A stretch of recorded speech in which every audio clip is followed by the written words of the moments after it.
गंजाम जिला भंजनगर अनुष्ठित हो जातीय सड़क सुरक्षा पथ महोत्सव कार्यक्रम।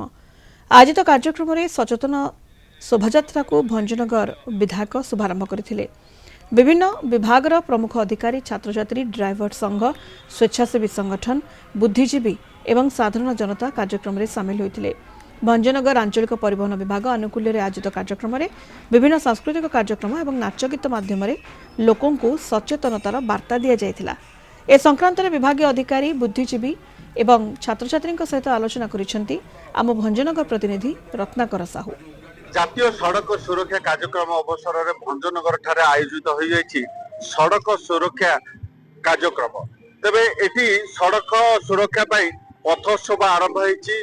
आपण मैंने देखिपे ये हूँ छोट छोट पिला माने किभली भाव में मुंडरे हेलमेट पिंधि से लोक सड़क सुरक्षार सचेतनतार बार्ता दौरान। तेज आम सहित अच्छा आंचलिक परिवहन विभाग अधिकारी शुभेन्दु रंजन राय आम सहित अच्छा आम प्रतिक्रिया ना जनवासी समस्त को सामिल करे गोटे वाकाथन आम आरंभ कर माननीय विधायक उद्घाटन कले से वाकाथन रे पिला सब आसी पहुंचले।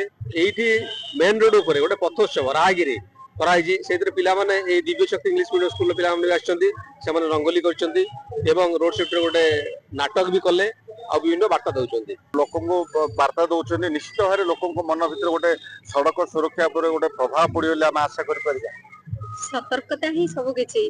तेणु आज प्रोग्राम जो गवर्नमेंट तरफ जो ऑर्गेनाइज होती तार थीम होची परवा the care of other Riders. तो सेमानंकर परवा भाई आज ये सब प्रोग्राम तो परवा एमिति हो जे आमे समस्ते आमे निजर परवा करिया सहित अन्य मानकर मध्ये परवा करिवा। कोन कहबे आज आपण जो मुंडरे हेलमेट पिंधि पूरा लोकन को सचेतन करछथि कोन वार्ता देले? आमे यह कहू जे जेतला भी आपण गाड़ी जाउतन सेतला हेलमेट पिंधि के जानतो एवं जेतला कार जाउतन सेतला सीट बेल्ट पिंधि के जानतो आउ मद्यपान करी गाड़ी चलांतु नाही। लोकन को कोन वार्ता देला?